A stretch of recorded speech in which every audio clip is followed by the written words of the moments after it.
Ayan, good day. Share ko lang ito kasi may binaba kami na na CB joint. So, mayroon na akong video nito, pero gawin ko na lang ulit para sa mga bagong follower natin.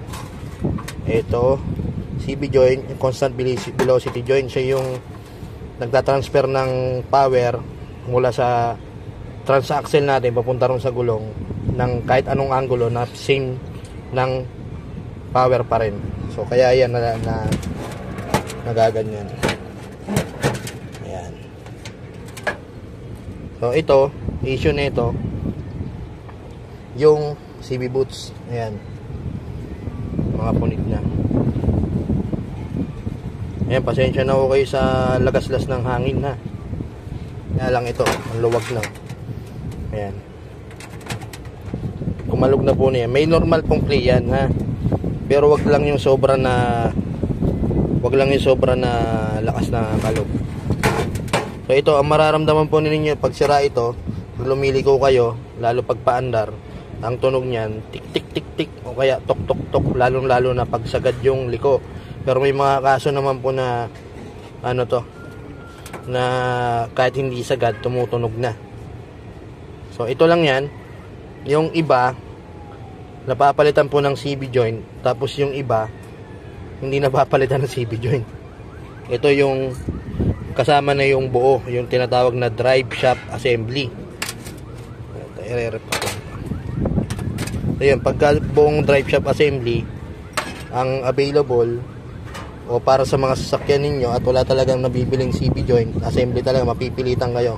Kaya lang pag drive shaft assembly, medyo may kamahalan ho yun. Tapos ito, nire-repack rin po yan, tinatanggal yung mga grasa yan. Halimbawa, napunit itong boots natin, ito, yan lang, dahil lang po dyan sa boots na yan, maaari tayong magpalit ng CB joint pag napabayaan natin. Kaya pagka nagpa-PMS kayo, pasilip nyo yung mga axle boot o CB joint boots. Pag punit na, kasi may lubricant po yan doon sa loob, dyan.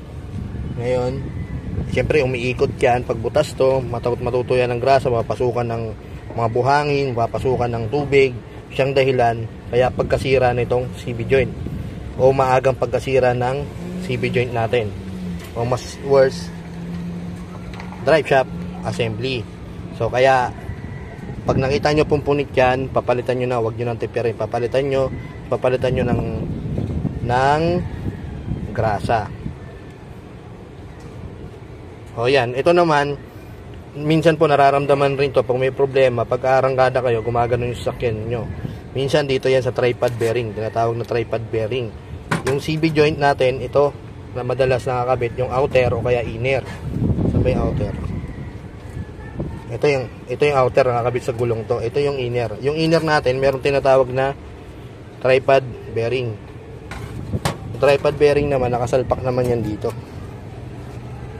Ayan. Madalas yan, o kaya umiingay po yan pag sirang-sira na. Pag nananakbo kayo, grrg, grrg, grrg. Ayan, pacheck nyo po yan. O kaya pag mag-wiggle ng ganun. Tripod bearing, tsaka CB joint. So, yun lang. Share ko lang po yun. Malit na kaalaman para sa mga baguhan at para sa mga future mechanic. So, yun lang ha. Ulitin ko po. Pag sagad yung liko, may narinig kayong tok-tok-tok. Possible yan, pero mas maganda may actual check. Tapos may nagtanong nga pala, isingit ko na, kung nagparipak lang daw siya, nagpapalit ng grasa, pinalitan ng CB boots, after nun tumunog na. So may mga nangyari ho talaga na ganyan. After maripak, saka siya tumutunog kasi pag nalinis na maigi dyan. Hindi ko rin kaya ipaliwanag kung ba't na nangyayari, pero may nangyayari talaga. Kasi pag repack, wala naman ibang ginagalaw yan, boots lang naman. Hindi naman pwedeng masisira yung CB joint dahil sa pagkaka-repack. Kasi wala namang ibang gagalaw, hindi naman kakalisin dyan. Ayan. CB joint.